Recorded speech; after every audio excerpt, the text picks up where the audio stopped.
Reading through the Bible in a year, April 21st, Leviticus 25, Psalm 32, Ecclesiastes 8, and 2 Timothy chapter 4. Then Yahweh spoke to Moses at Mount Sinai, saying, Speak to the sons of Israel and say to them, When you come into the land which I shall give to you, then the land shall have a Sabbath to Yahweh.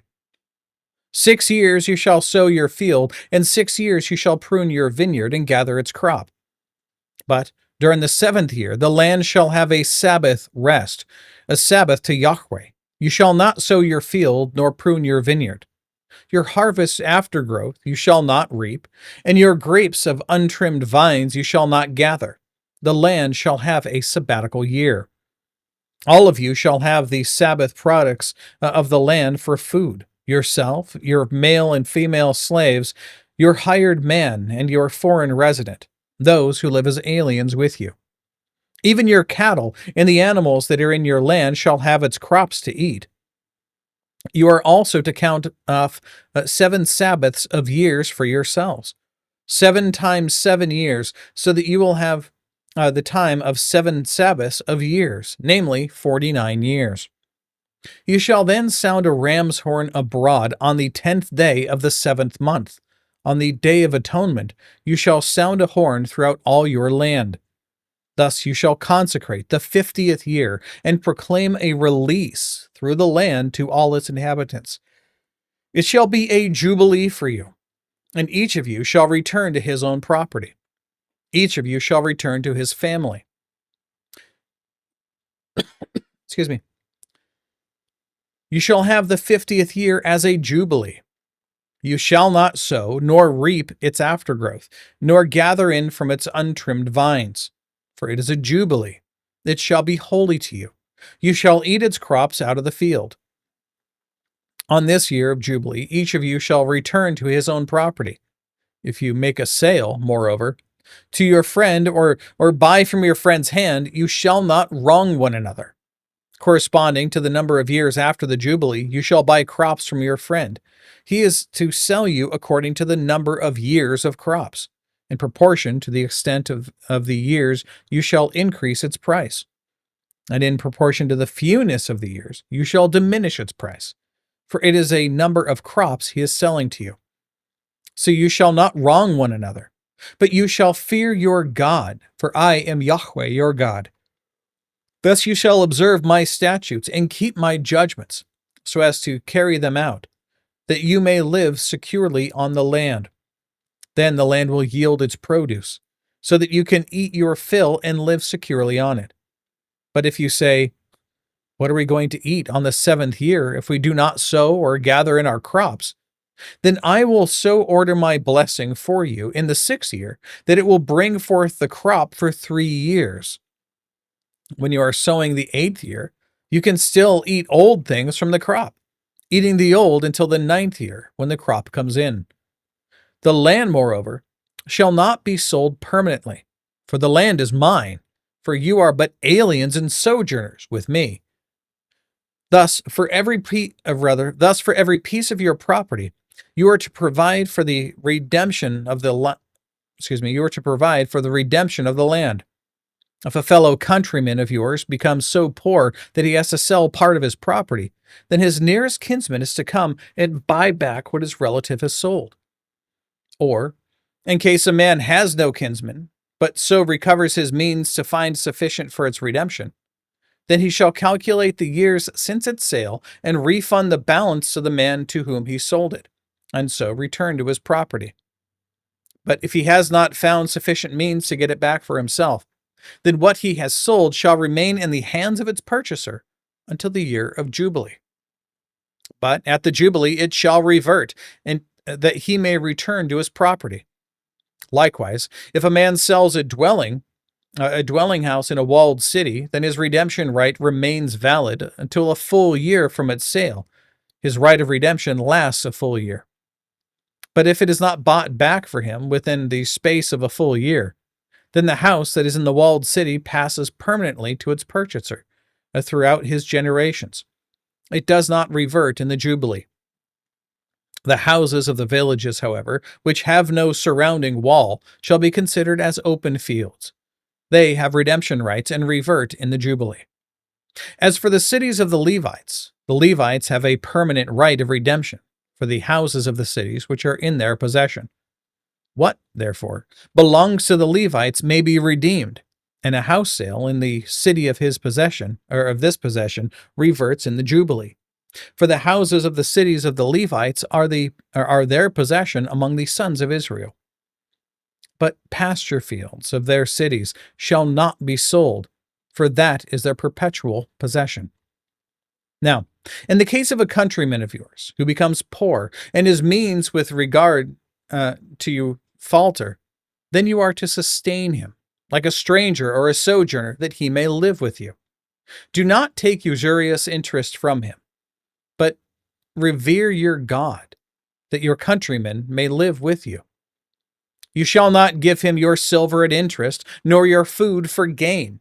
For I am Yahweh your God, who brought you out of the land of Egypt to give you the land of Canaan, and to be your God. If a countryman of yours becomes so poor with regard to you that he sells himself to you, you shall not subject him to a slave's service. He shall be with you as a hired man, as if he were a sojourner. He shall serve with you until the year of Jubilee. He shall then go out from you, he and his sons with him, and he shall go back to his family, that he may return to the property of his forefathers. For they are my servants, whom I brought out from the land of Egypt. They are not to be sold in a slave sale. You shall not rule over him with severity, but you are to revere your God. As for your male and female slaves whom you may have, you may acquire male and female slaves from the pagan nations that are around you. Then, too, it is out of the sons of the sojourners who live as aliens among you that you may gain acquisition, and out of their families who are with you, whom they will have produced in your land, they also may become your possession. You may even bequeath them to your sons after you, to receive as possession. You can use them as permanent slaves. But in respect to your countrymen, the sons of Israel, you shall not rule with severity over one another. Now, if the means of a stranger or of a sojourner with you becomes sufficient, and a countryman of yours becomes so poor with regard to him as to sell himself to a stranger who is sojourning with you, or to the descendants of a stranger's family, then he shall have the redemption right after he has been sold. One of his brothers may redeem him, or his uncle's son may redeem him, or one of his blood relatives from his family may redeem him, or, if he prospers, he may redeem himself. He then, with his purchaser, shall calculate the year when he sold himself to him who up to the year of Jubilee, and the price of his sale shall correspond to the number of years. It is like the days of a hired man, that he shall be hired with him. If there are still many years, he shall refund part of his purchase price in proportion to them for his own redemption. And if few years remain until the Jubilee, so he shall calculate with him. In proportion to his years, he is to refund the amount for his redemption. Like a man hired year by year, he shall be with him. He shall not rule over him with severity in your sight. Even if he is not redeemed by these means, he shall go out in the year of Jubilee, he and his sons with him. For the sons of Israel are my servants. They are my servants, whom I brought out of the land of Egypt. I am Yahweh, your God. There we go. Now moving on to Psalm 32.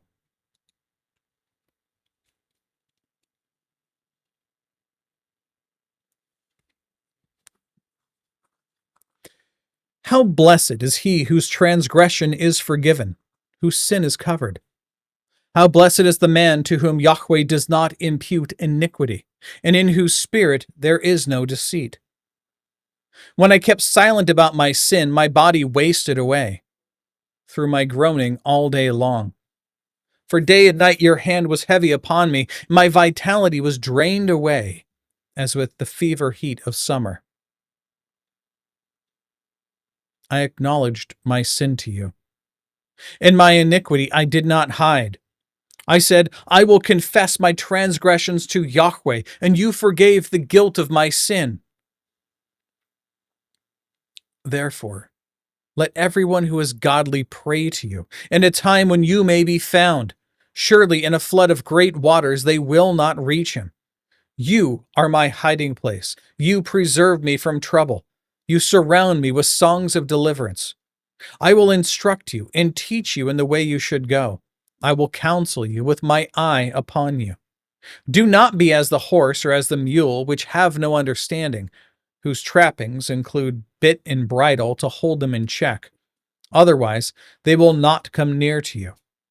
Many are the sorrows of the wicked, but he who trusts in Yahweh, loving kindness shall surround him. Be glad in Yahweh and rejoice, you righteous ones, and shout for joy, all you who are upright in heart. Ecclesiastes chapter 8.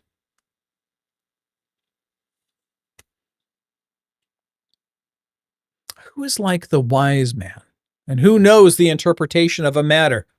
A man's wisdom illumines him and causes his stern face to beam. I say, keep the command of the king, because of the oath before God. Do not be in a hurry to leave him. Do not join in an evil manner, for he will do whatever he pleases. Since the word of the king is authoritative, who will say to him, What are you doing? He who keeps a royal command experiences no trouble. For a wise heart knows the proper time and procedure. For there is a proper time and procedure for every delight, though a man's trouble is heavy upon him. If no one knows what will happen, who can tell him when it will happen? No man has authority to restrain the wind with the wind, or authority over the day of death. And there is no discharge in the time of war, and evil will not deliver those who practice it. All this I have seen and applied my mind to every deed that has been done under the sun, wherein a man has exercised authority over another man to his hurt. So then, I have seen the wicked buried, those who go in and out from the holy place, and they are soon forgotten in the city, where they did thus. This too is futility. Because the sentence against an evil deed is not executed quickly, therefore the hearts of the sons of men among them are given fully to do evil. Although a sinner does evil 100 times and may lengthen his life, I still know that it will be well for those who fear God and who fear him openly. But it will not be well for the evil man, and he will not lengthen his days like a shadow, because he does not fear God. There is futility which is done on the earth. That is, there are righteous men to whom it happens according to the deeds of the wicked. On the other hand, there are evil men to whom it happens according to the deeds of the righteous. I say this too is futility.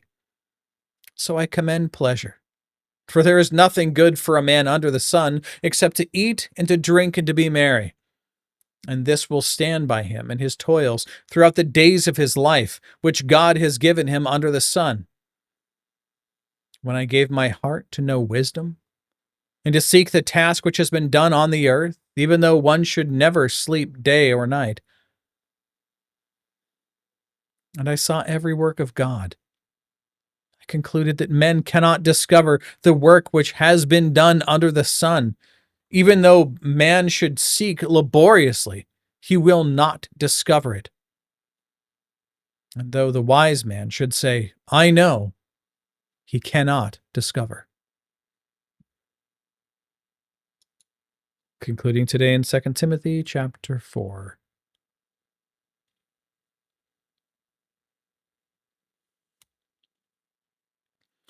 Paul continues, I solemnly charge you in the presence of God and of Christ Jesus, who is the judge of the living and the dead, and by his appearing and his kingdom.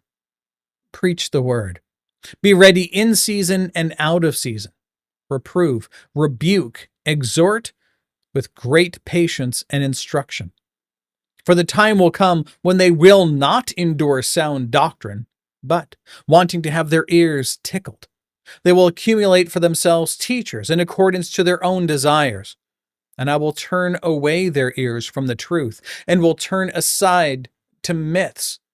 But you, be sober in all things, endure hardship, do the work of an evangelist, fulfill your ministry. For I am already being poured out as a drink offering, and the time of my departure has come. I have fought the good fight, I have finished the course, I have kept the faith. In the future, there is laid up for me the crown of righteousness, which the Lord, the righteous judge, will award to me on that day, and not only to me, but also to all who have loved his appearing. Make every effort to come to me soon, for Demas, having loved this present world, has deserted me and gone to Thessalonica. Crescens has gone to Galatia, Titus to Dalmatia. Only Luke is with me. Pick up Mark and bring him with you, for he is useful to me for service. But Tychicus I have sent to Ephesus. When you come, bring the cloak which I left at Troas with Carpus, and the books, especially the parchments. Aleander the coppersmith did me much harm. The Lord will repay him according to his deeds. Be on guard against him yourself, for he vigorously opposed our teaching. At my first offense, no one supported me, but all deserted me. May it not be counted against them. But the Lord stood with me and strengthened me, so that, through me, the proclamation might be fully accomplished, and that all the Gentiles might hear, and I was rescued out of the lion's mouth. The Lord will rescue me from every evil deed, and bring me safely to his heavenly kingdom. To him be the glory forever and ever. Amen. Greet Prisca and Aquila, and the household of Onesiphorus. Erastus remained at Corinth, but Trophimus I left sick at Miletus. Make every effort to come before winter. Eubulus greets you, also Pudens and Linus and Claudia, and all the brethren. The Lord be with your spirit. Grace be with you. That's it. That's all the reading and all of the notes for today. God willing, we'll be back tomorrow. Behold, the word of the Lord.